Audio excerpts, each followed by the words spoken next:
Hola, muy buenas noches. Estamos una vez más en un especial de TV1. En esta ocasión estaré yo como presentador invitado, conductor.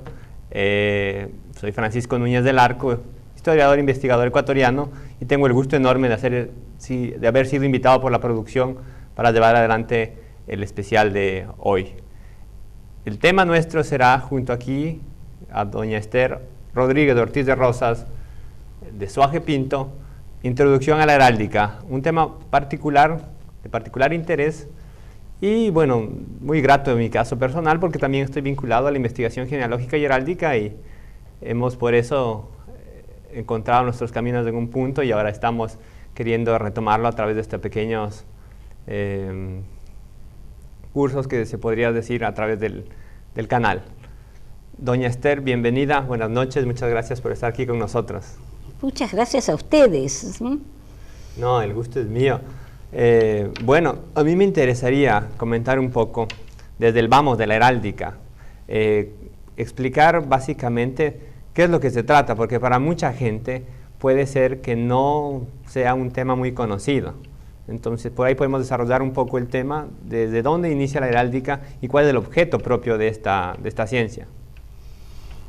Bueno, la heráldica, tenemos enseñanzas heráldicas que vienen de Oriente, muy anteriores incluso a Cristo, y que luego, después, han ido pasando y han significado lo que antes podía ser, ¿cómo podría decir?, la representación de una casa, la representación de un lugar, la representación de un reino, llegaron a ser algo personal.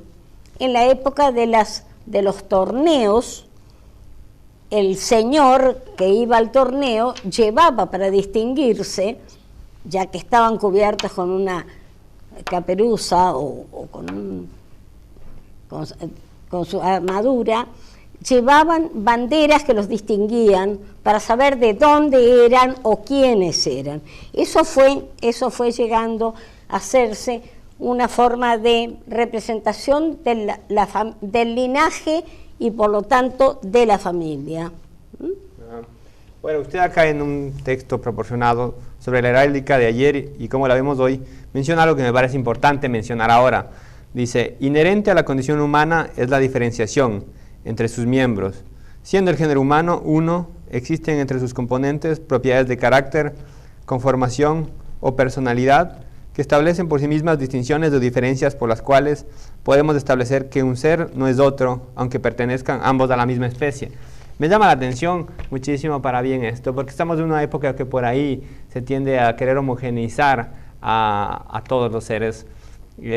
Quizá muchas veces desde la misma genealogía se ha querido obviar la heráldica o ha querido vérsela como una ciencia un poco frívola, si se quiere, pero pienso que no es así, y pienso que de hecho nos da muchas herramientas de investigación específicas, históricas y genealógicas. ¿Qué nos puede usted extender a ese?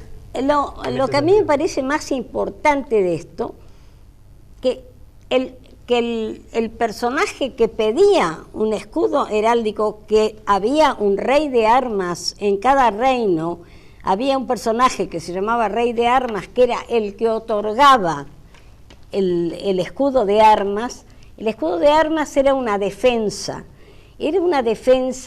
no solo en la guerra, no solo en las luchas, sino que hasta dados los motivos y los simbolismos que tenía el escudo de armas, significaban hasta, y para eso yo tengo una historia muy curiosa que me pasó con un grupo de personajes totalmente contrarios a todos, diríamos izquierdistas en el sentido de que van en contra de todo lo que nosotros queríamos explicar como bueno de la heráldica. Cuando yo les expliqué que al poner en el escudo de armas, cuando el señor pedía a la corona que le entregaran un escudo de armas para su distinción, hasta lo servía contra deudas. Qué interesante. Él decía, cuando el rey de armas le preguntaba cuál es el motivo por que usted pide un escudo de armas, él decía, porque mi abuelo hizo tal cosa, mi abuelo defendió la tierra, mi antepasado luchó en tal batalla. Es decir, para poderlo pedir, ellos comunicaban los bienes que había hecho su familia o su linaje a la tierra. Evidentemente, digamos, era una posición en favor del bien común, en todo caso.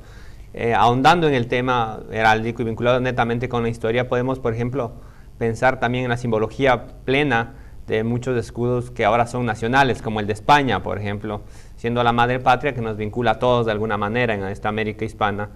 Entonces, me parece muy interesante analizar, digamos, el simbolismo exacto de cada una de las representaciones heráldicas del escudo.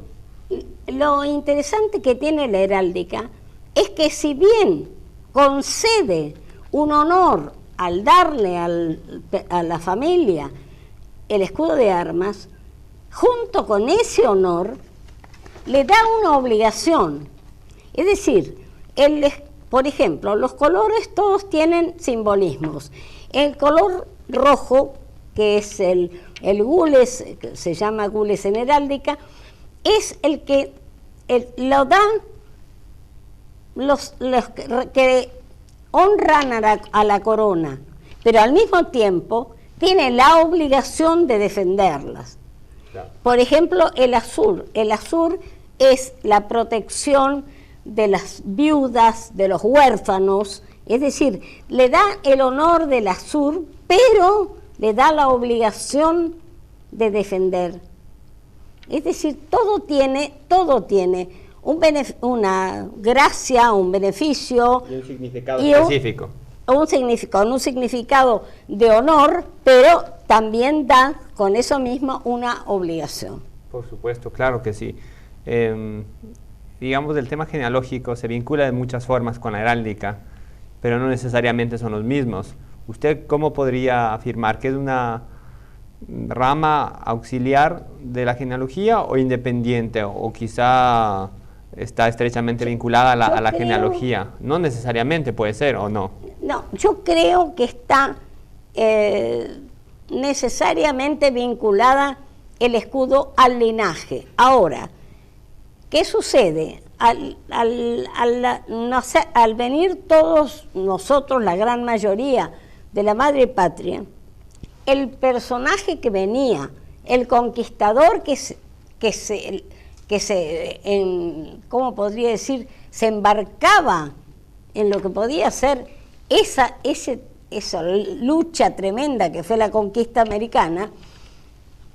Él consideraba que al venir le correspondía a él, por armar su familia en América, un escudo especial.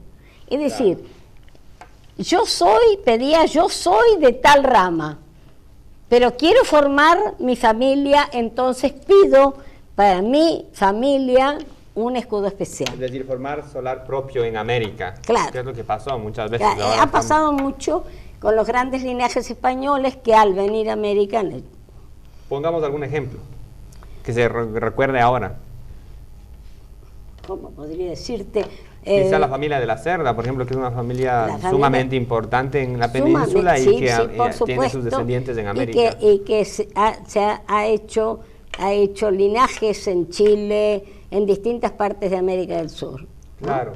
Bueno, está muy agradable la conversación, doña Esther. Estamos llevando de esta manera de diálogo y eso me encanta, porque es mejor llevarlo de esta manera entre amigos, como hemos ido por algunos años.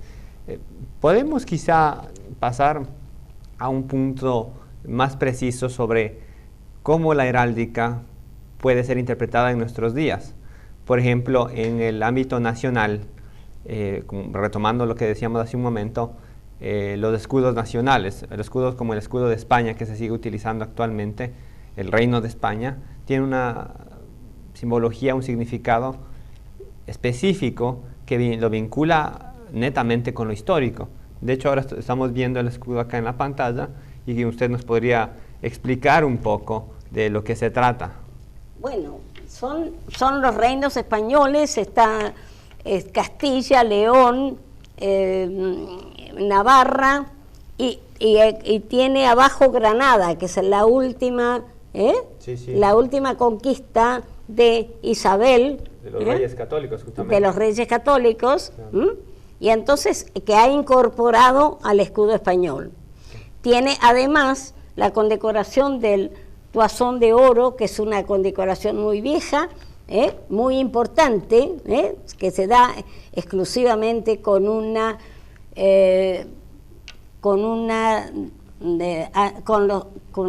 la muestra de los antecedentes de todos los abuelos de la persona para poder recibir la condecoración del Toisón de Oro. Claro. A mí me parece también que podemos hacer un análisis histórico interesante de la conformación histórico-político de lo que actualmente es el Reino de España, a pesar de que en su momento también ocupó varios territorios fuera de lo que es Europa, pero allí vemos, digamos, del núcleo fundacional, los reinos peninsulares, Castilla, como usted lo mencionó, León, Navarra, Aragón, que son de alguna manera los reinos independientes que después formaron la monarquía católica o la monarquía universal hispana, que muchas veces tenemos a llamarla España de forma uniforme, pero que como usted sabe mejor que yo, históricamente no es acertado, sino que eran varios reinos que finalmente ya en la Edad Moderna se constituyó como que es el Reino de España. Estamos, por ejemplo, los distintos reinos que formaban lo que es la península ibérica para nosotros en este momento, que estaba Portugal unido a España, eso empezó, ¿cómo podría decir? Ese movimiento de linajes de distintas partes empezó en 1236 con las luchas de los tres reyes que se unieron para echar al moro invasor de la península. Claro, digamos la reconquista. Entonces hace un movimiento general que de repente en esta época, cuando nosotros estamos estudiando una familia, esa familia decimos es una familia andaluza, es una familia navarra, es una familia del sur, ¿no? No, y el origen, no. Pero toda esa gente fue moviéndose Evidente. En las luchas y en todo, y ese es el gran movimiento de linajes que a lo mejor tienen un origen especial en Navarra o en el País Vasco y después han ido, y la misma conformación del Reino de Portugal que estaba unido. Un proceso similar. En ese sentido, por ejemplo, yo recuerdo cuando estábamos en Quito que veíamos el escudo de algún conquistador, no recuerdo cuál, me parece que puede ser Diego de Sandoval, y en uno de los cuarteles tenía unas calderas, que es algo típico de la Reconquista, porque algunos linajes españoles tienen calderas que bueno, sería bueno explicarlo, qué significan. Hay un apellido que tiene una significación muy curiosa y muy primitiva. Yo me acuerdo de haber querido pintar el escudo lascano. Ajá. El escudo lascano originariamente es un partido y en el campo de la diestra tiene unos calderos. Pero pasados los siglos, esos calderos, en vez de estar el caldero con el asa para arriba y la base en tierra, esos calderos están dados vuelta. Claro. ¿Por qué están dados vuelta? Porque había una lucha entre los lascanos y los Guevara, me parece que eran, y vinieron una vez sus opositores, encontraron a la gente dormida, a los ejércitos dormidos, entonces dieron vuelta a los calderos donde tenían el alimento Claro. Y los dejaron sin comer. Qué interesante. Y al no poder comer, los pudieron vencer. Claro. Pero esa significación de los calderos dados vuelta, con el asa para abajo, yo decía, esto tiene que ser un error. Entonces, no es un error. Es un hecho histórico que se Es un reflejó en hecho la heráldica de histórico, esta familia. Que está demostrado en eso y que me parece como historia, me parece precioso. Pero por supuesto, y lo interesante también es saber, por ejemplo, que los calderos en los escudos también significaban el poder feudal de muchos de los señores. Que tenían cómo alimentar a sus regimientos. Exactamente, porque el poder de hecho feudal dependía de alguna manera tener esa capacidad de cubrir a su ejército. Sí, Entonces es un tema simbólico igual, reitero, sumamente atrayente, interesante. Y en nuestro caso americano igual, porque usted estaba explicando que hubo un proceso que inició con la reconquista de pobladores que iban avanzando desde el norte de lo que ahora es España hacia los reinos en el sur que iban siendo reconquistados de los musulmanes. Igual, digamos, como podría haber dicho Claudio Sánchez de Albornoz, este afán de reconquista no terminó en 1492 con Granada. Si hablamos en términos históricos específicos medievalistas, se habla de la dilatatio Christianitatis, la dilatación de la cristiandad, la expansión de la cristiandad, y de alguna manera este impulso reconquistador que llevó a los reinos del norte a ocupar toda la península y finalmente a reconquistarla por completo, también los trajo a América de alguna forma. He tenido una conversación con un estudioso de un linaje, y que entonces él me decía, yo le decía, ese linaje comienza con los moros. No, señora, no, ese linaje, no, nosotros estábamos en Navarra y nosotros teníamos nuestra casa feudal en Navarra. Señor, pero usted me está hablando de ¿cuándo? Del 1500, del 1400.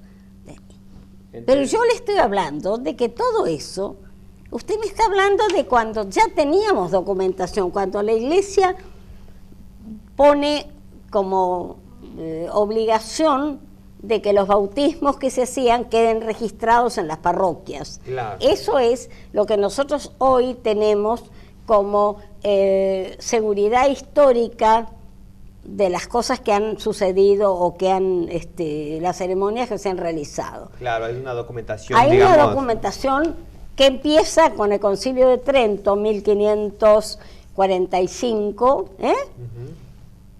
Pero anteriormente, estamos hablando de 700, del año 700 que tienen la invasión mora a España, Claro. y que las cosas han cambiado.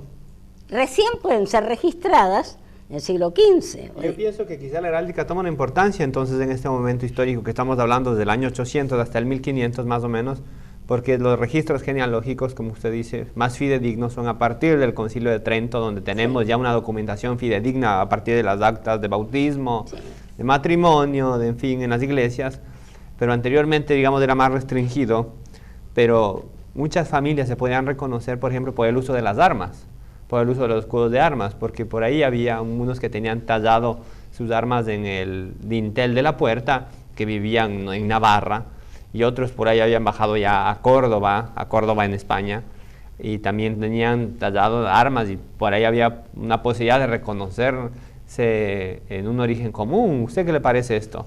¿Es posible o es un poco aventurado?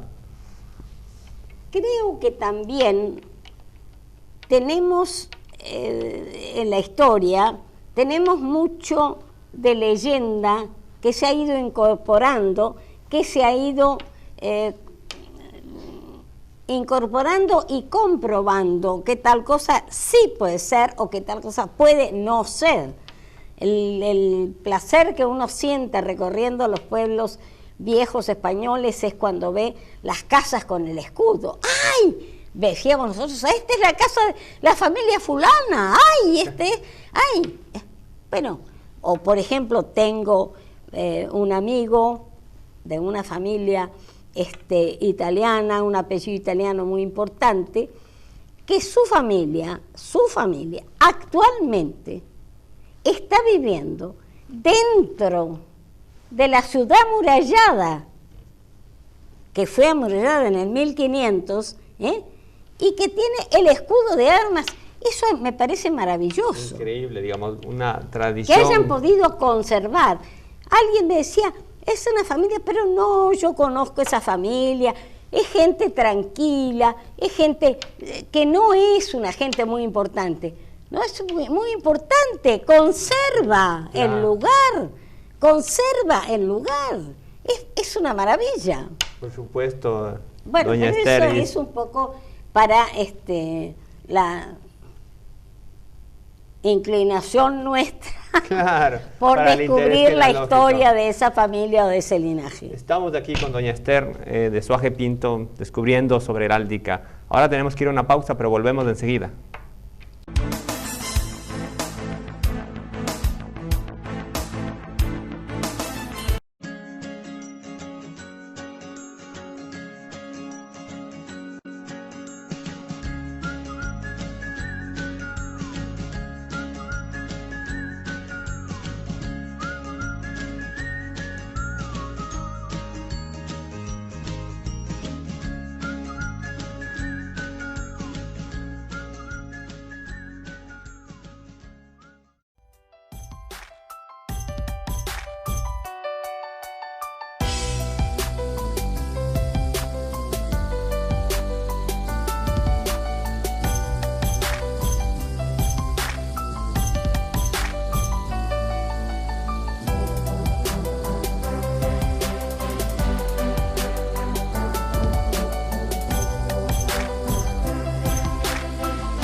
Y seguimos en TLV1 con esta amena charla con doña Esther de Suaje Pinto acerca de introducción a la heráldica en este especial de esta noche.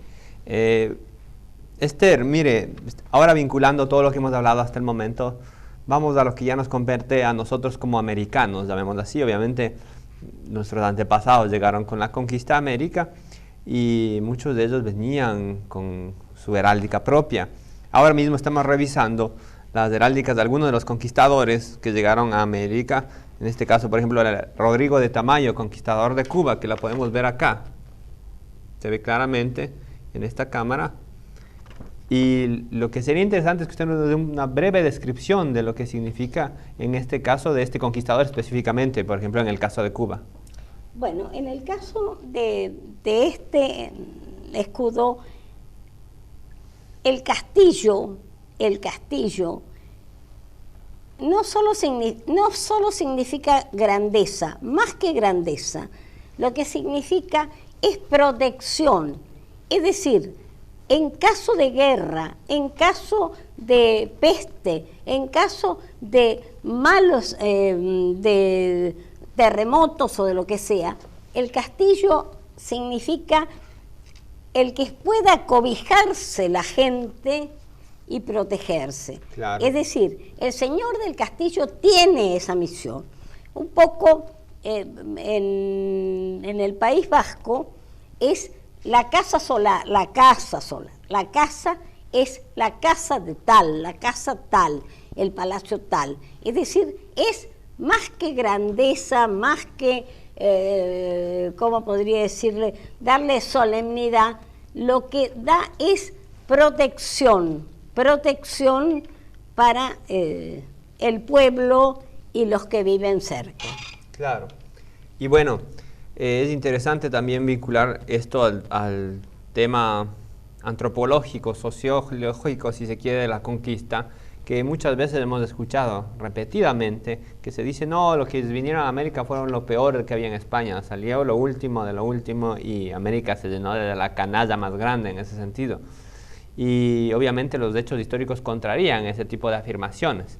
Entonces estamos viendo, por ejemplo, que hay muchos conquistadores que tienen un origen hidalgo y tienen el derecho justamente a utilizar sus armas por ese hecho. Ya lo hemos mencionado el caso de Cuba, pero por ejemplo también podemos mencionar un caso más cercano al Río de la Plata, que fue conquistador de una parte del Río de la Plata, que es Domingo Martínez de Irala, conquistador del Paraguay. Y aquí podemos ver la lámina. Bueno, Domingo Martínez de Irala vino en la expedición de Pedro de Mendoza. Pedro de Mendoza llegó con su expedición, que eran muchos barcos y mucha gente, pero vino enfermo. Entonces él vivió poco tiempo en lo que fue un asentamiento, porque no llegó a ser una fundación en 1536, un asentamiento, y por su enfermedad se retiró y daba sus órdenes y manejaba desde el barco anclado en el puerto. Irala fue uno de los que participó en esa expedición de Mendoza y tuvo la orden, primero el secretario de Pedro de Mendoza fue el que tuvo la orden de seguir, de remontar el Paraná y el Uruguay, y fueron descubriendo. Irala subió también, y en ese camino, buscando a uno de los conquistadores que se había extraviado en nuestro Chaco, vio un lugar que le pareció un rincón precioso del río, con una vegetación, con un clima. Vio eso el día de la Asunción, el 15 de agosto, y fue Irala el que puso la piedra fundamental junto con otro gran conquistador al que él estaba buscando, que vieron eso y que hicieron el asentamiento la fundación de Asunción, hoy Asunción del Paraguay. Claro, hablábamos durante la pausa, por ejemplo, que con don Pedro de Mendoza en el poblamiento llegó prácticamente un grupo de conquistadores que estaban compuestos por hidalgos en su totalidad. O sea, son datos históricos. Son datos históricos muy importantes, que también dan un relieve a la importancia que le daba la corona en el poblamiento de América. Claro, claro. Y sobre todo que para la última campaña colonizadora, que se cuida la casa de contratación en España, cuida de que todos los que vinieran tuvieran certificados de buena conducta, y en el caso de este último movimiento, esta última corriente colonizadora, que fue la última, todos fueran hidalgos.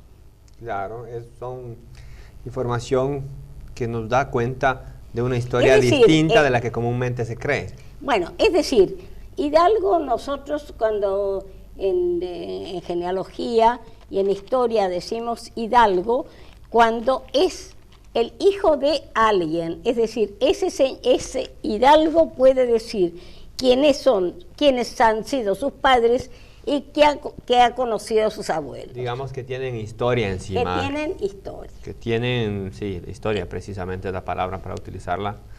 Bueno, vamos a profundizar un poco más en el tema americano.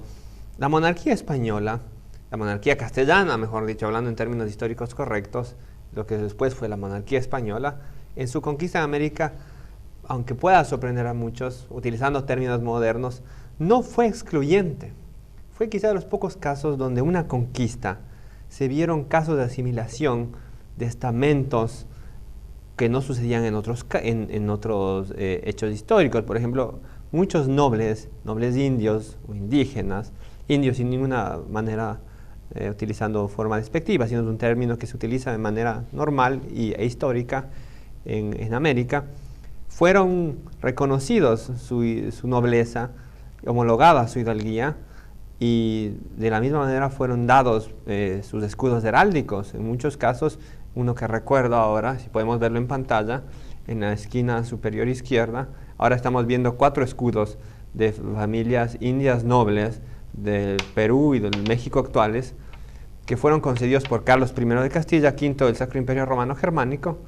Y en el primer caso, en la esquina superior izquierda, está el escudo de don Alonso Atauche Inga, que era un príncipe inca, digamos, del que tendría el derecho sucesorio nominal del imperio de los incas, y que Carlos V se le concede las armas con sus propias armas, es decir, con las armas de él como máxima autoridad y rango de la nobleza y del gobierno, no solamente de Castilla, sino de toda la cristiandad, de toda Europa, porque las armas están incluyendo las armas de Austria, el toisón de oro, la corona imperial, el águila bicéfala. Entonces son datos por lo menos curiosos, llamémosle así. Hay una publicación muy interesante de todos los reyes indígenas, los grandes caciques que fueron ennoblecidos por Carlos I. Qué interesante, yo desconocía eso, por ejemplo. Sí, esa publicación, y yo la tengo en casa, es muy interesante. Qué bueno, me parece que es importante mencionar este tipo de situaciones, porque ahora que tenemos una leyenda negra de varios siglos encima, se tiende a obviar este tipo de situaciones. Se tiende a obviar, perdón que siga con el tema, pero quiero mencionarlo antes de que usted siga, Esther. Se tiende a obviar de que, por ejemplo, Castilla en América no tuvo colonias, sino que fueron reinos y provincias ultramarinas adscritas a la corona. Entonces, es que no hay que olvidarse que lo que la gente dice colonias, no, porque tenían representantes que mandaban al Congreso. Claro, incluso hay un gran historiador argentino que fue miembro destacado de la Academia Nacional de Historia Argentina, Ricardo Levene, que escribió un libro completo sobre eso, que se llama Las Indias no fueron colonias, no eran colonias. No. Y donde hace un estudio histórico jurídico detallado de por qué no fuimos colonias durante la monarquía hispánica, claro, si no éramos reinos y provincias. Porque mandamos, siempre hubo representantes de América. Valga hacer una comparación con lo que pasaba con otros tipos de conquistas europeas en el mundo, el británico quizá, o el belga, por ejemplo, el francés, directamente por donde llegaban, había otro tipo de trato al indígena, y pensar que se podría reconocer o conceder nobleza a los nativos de los lugares es algo que por supuesto no pasaba por la cabeza de ninguno de esos soberanos, pero en el caso castellano se da incluso al punto de que podemos ver matrimonios y mestizaje. Es que yo creo que por ejemplo la conquista, las grandes expediciones conquistadoras no traían mujeres. Claro. Entonces, un tema práctico, llamémoslo así. Entonces, esa unión que hubo, por ejemplo, tenemos el testamento de Irala, el testamento de Irala, que habla con fulana de tal, mi servidora, tuve a fulano, la segunda, y tuvo con 7 indígenas, tuvo hijos, y él los nombra, los dignifica y los reconoce y les deja en su testamento, les deja bienes a todos, los reconoce. Es decir, la falta de mujeres en las expediciones conquistadoras llevó a esa unión que es lo que nosotros vemos. Yo tengo un caso muy curioso que vino cuando hubo el censo, hace 2 años tuvimos censo aquí en Buenos Aires, y la censista me dice, señora, yo le voy a hacer una pregunta que espero que no la moleste. ¿Qué me irá a preguntar? Usted me va a disculpar, pero señora, pero está aquí. Quiero preguntarle, señora, si usted tiene alguna india. Pero por supuesto, mijita, si no sería americana. Bueno, es interesante, retomando el tema heráldico, ver, por ejemplo, en el caso de Irala, que es antepasado de muchísima gente en lo que ahora es Argentina, en lo que ahora es Paraguay, en lo que ahora es Uruguay, y también saber que, por ejemplo, el uso heráldico de sus armas también se lo heredaba, no solamente los bienes, no solamente se podía heredar las propiedades, digamos, los bienes materiales, porque esto es un bien inmaterial, llamémoslo así, pero estaba legítimamente en uso y en derecho para sus descendientes, es así, si no me equivoco. Sí. Entonces, hoy habría muchos argentinos que podrían utilizar las armas de alguna manera, o en todo caso, tenerlas como un hecho histórico, se puede decir. Hay un caso muy curioso, pero que no voy a dar nombres, de la corona española concedió títulos a los americanos. Claro, a los nativos de América. Y en esta época, en este siglo, hay españoles que a lo mejor no conocen América, pero que llevan el título concedido a sus parientes de... Pero, por supuesto, en el caso quiteño, de lo que ahora es el Ecuador, hay algunos casos en ese sentido, que incluso hay familias que tienen mucho más derecho genealógico de ostentar los títulos que los que están ahora en España, pero son cosas de justamente el proceso histórico posterior a nuestra independencia. Lo interesante en relación a la heráldica, que es lo que estamos conversando ahora, es, por ejemplo, entender también este tipo de presentaciones que usted nos puede... El Escobar, por ejemplo, que llama la atención porque le representa un apellido con un símbolo relacionado directamente al nombre. Este escudo se llama escudo parlante. Parlante, yo no sé el término, no soy heraldista. Porque el mismo dibujo nos dice qué es el apellido, cuál es el apellido. O nos pasaba con el apellido del castillo, un castillo. En el caso por ejemplo, de Escalada, el escudo tiene una torre. La diferencia de la torre y el castillo, el castillo tiene 3 pequeñas torres arriba, la torre es solamente la torre, y tiene una escalera. Claro. Y tiene un lema que dice, escalada está la torre. Es decir, hay otro apellido. Escalada está la torre porque vencieron esa torre. Claro. Por la escalera que subieron, vencieron a los moros que estaban dentro de esa torre. Claro. Hay otro apellido muy curioso que se llama de los 10. Ya. De los 10. ¿Y qué es? Que un señor que se llamaba, bueno, en este momento se me va a perder entre los nombres, que subió a la torre, escaló a la torre, que dicen era un hombre bajo, fornido, que trepó a la torre y mató a los 10 moros que estaban. Entonces, ¿cómo es el escudo?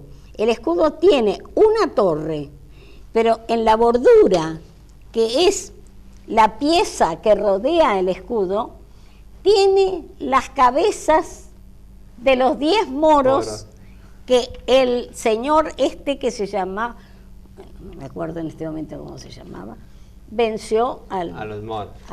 Son datos interesantísimos y por ahí, no sé, una ocurrencia mía, ojalá en España ahora con tantas leyes, memorias históricas que hay, no quieran prohibir hasta algunos escudos heráldicos por considerarles políticamente incorrectos. A Santiago Apóstol lo estaban queriendo prohibir hace poco porque decían que estaba ofendiendo a los musulmanes. Por ahí también quieren prohibir los escudos con las cabezas de moros cortados. No sé, digo yo, nada más es una ocurrencia mía. La cabeza, el ángel que se le aparece, el escudo de Pelayo, el ángel que se le aparece al rey Pelayo y le dice con esta arma vencerás, y le da la cruz. Eso es una pieza importantísima de muchísimos escudos de linajes antiguos españoles. Claro, es interesantísimo el tema.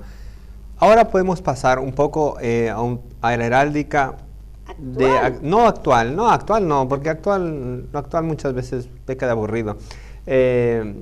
Más bien llamémosle de las poblaciones.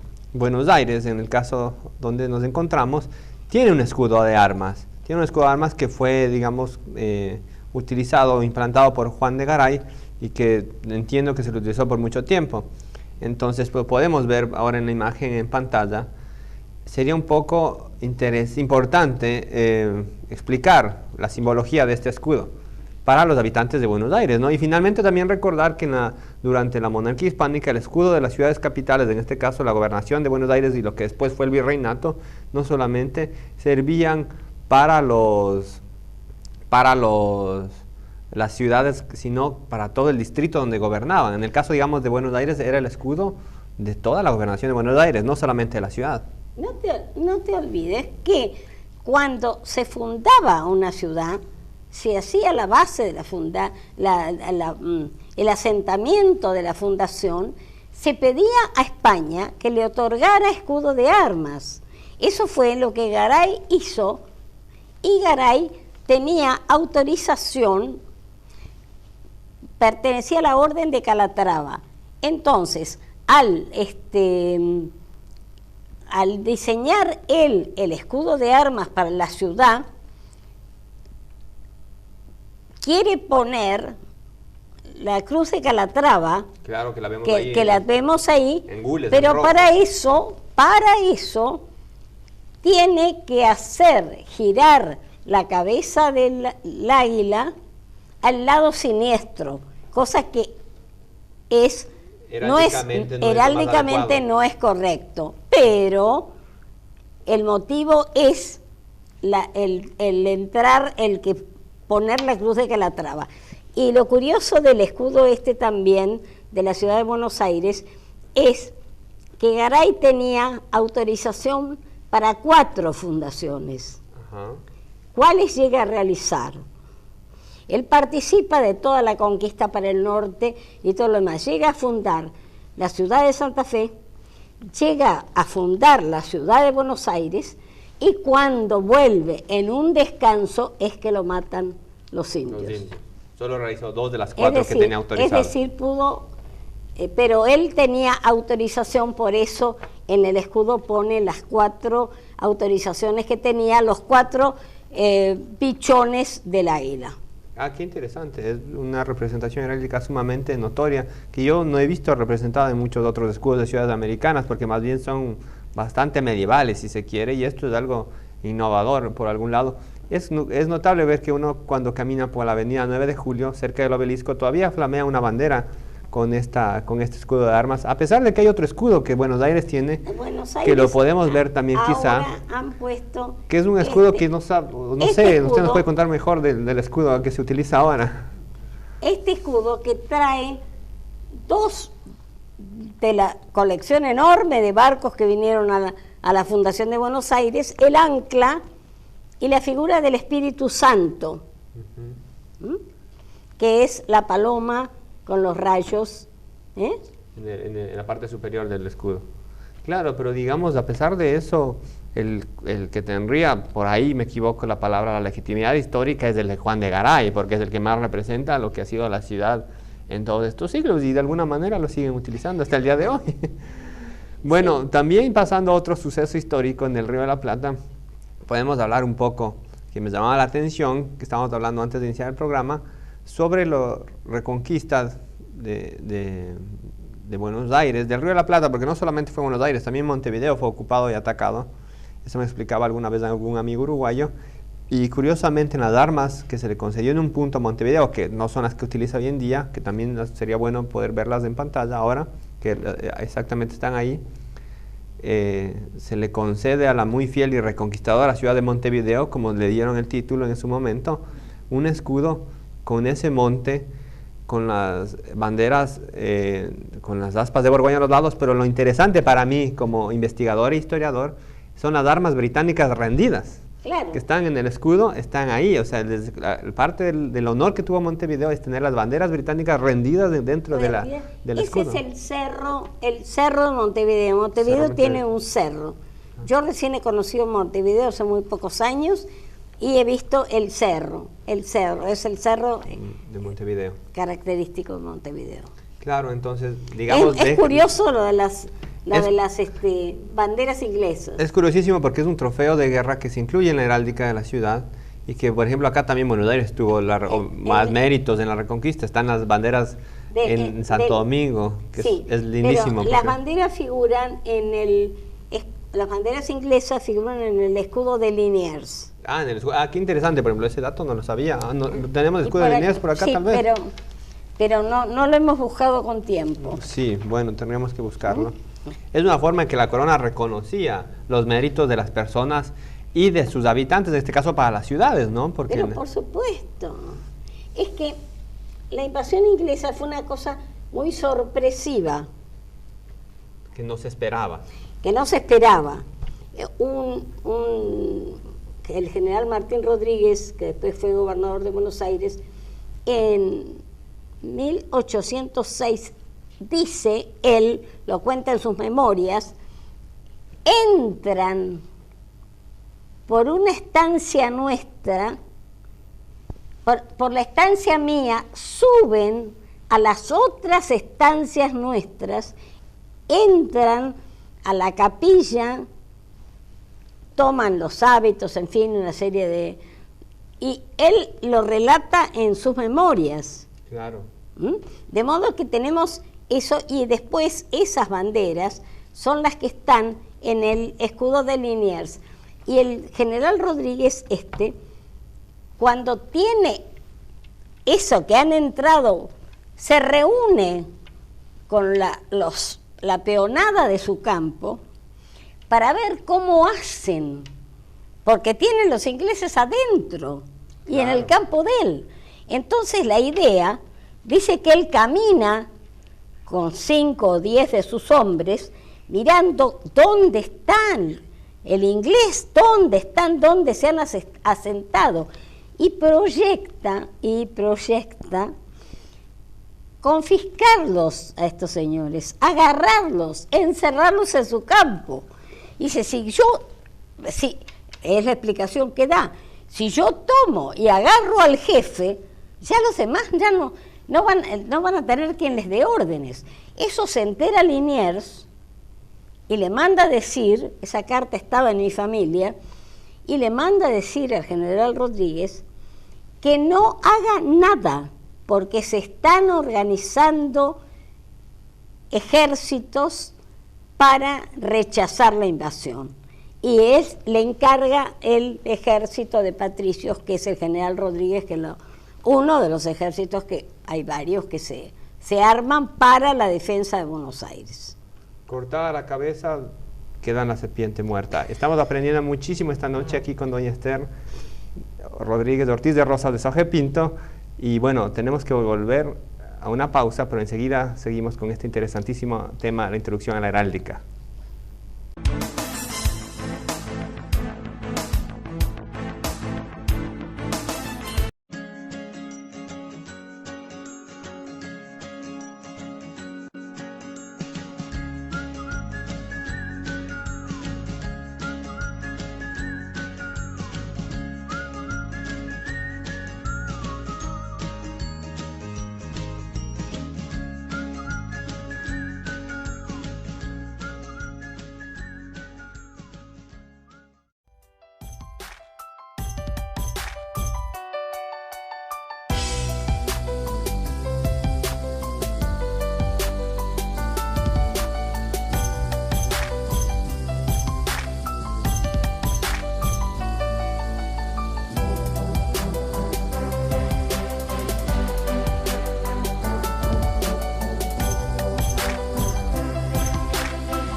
Y continuamos esta noche con este especial de TLV1 sobre introducción a la heráldica con doña Esther de Saje Pinto.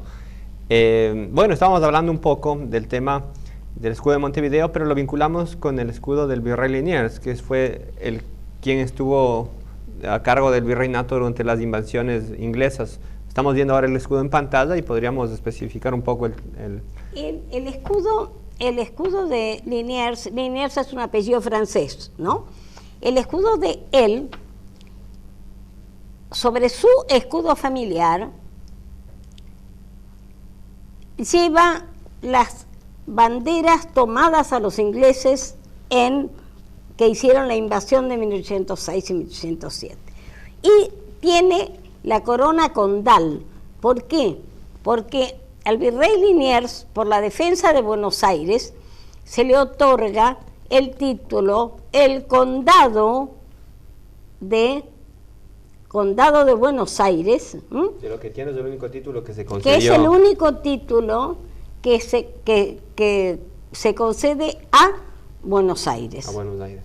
nada más. Sumamente interesante.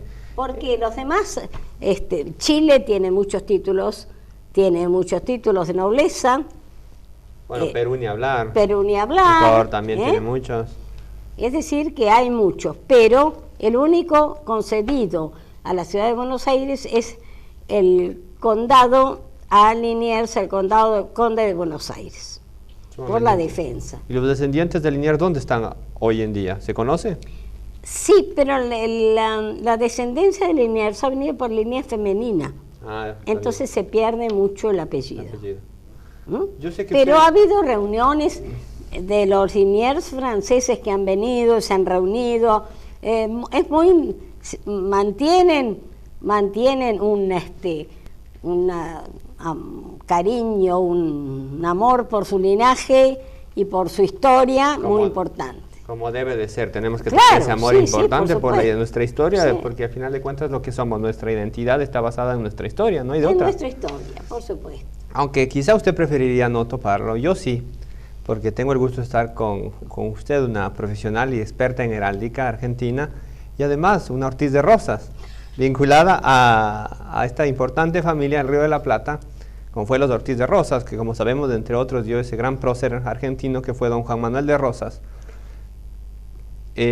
Podremos ver ahora en pantalla inclusive el escudo de la familia Ortiz de Rosas. Usted nos puede especificar un poco, pero quiero vincularlo para que no se sienta incómoda ni mucho menos, no solamente con usted en lo personal ni con su familia, sino con el continente, con nuestra realidad americana, con nuestra realidad hispanoamericana, puesto que la familia Ortiz de Rosas, como usted lo sabe mejor que yo, no solamente tuvo presencia en el Río de la Plata, y esto también valga para vincularlo con los futuros programas que se tendrá en relación a heráldica y genealogía que tendremos aquí en TLV1. En Chile, por ejemplo, en Venezuela, hubo representantes de la familia Ortiz de Rosas que ocuparon cargos importantes en los gobiernos, en la administración hispánica, llamémosle, y que también tienen sus ramas descendientes y emparentadas con otros países actualmente, o ascendentes, como en el caso que alguna vez conversábamos, quiteños, por ejemplo, de su familia, que no deja de ser llamativo, ya que ven lo estrecho de los vínculos, en este caso inclusive familiares, de lo que es nuestra gran patria hispanoamericana. Valga entonces, ahora sí, perdón, con esta introducción tan grande que me la di para despedir el programa, analizar el escudo de los Ortiz de Rosas. El escudo de los Ortiz de Rosas es un partido medio cortado, es decir, el partido es la división de arriba a abajo y el cortado es de derecha a izquierda. Es decir, en el escudo Ortiz de Rosas el campo importante es el Ortiz que tiene... de león, diríamos. ¿O no? Perdón, el primer campo es el león rampante, que es unas armas muy antiguas de los Ortices, que vienen de toda España y que hay en Francia y todo, el Ortiz que tiene el león rampante.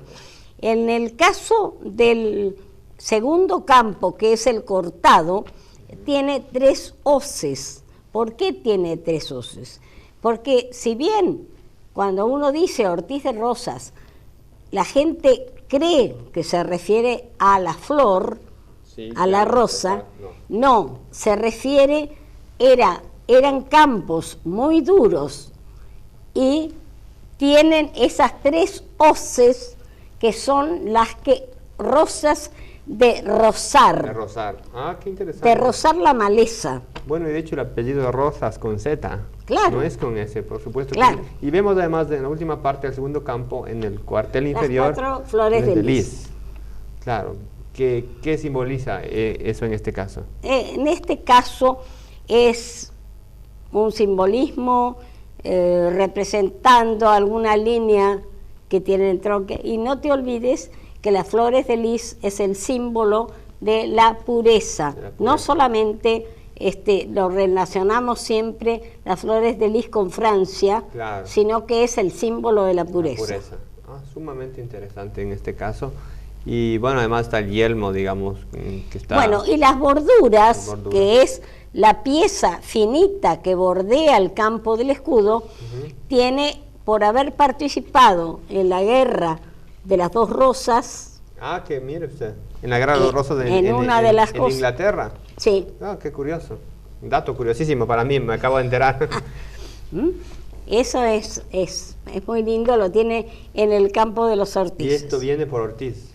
Y eso viene por los Ortiz. Mire, es una pequeña clase de historia familiar y al final historia vinculada, como toda la historia social, a las historias nacionales nuestras, que lo acabamos de recibir con usted, doña Esther.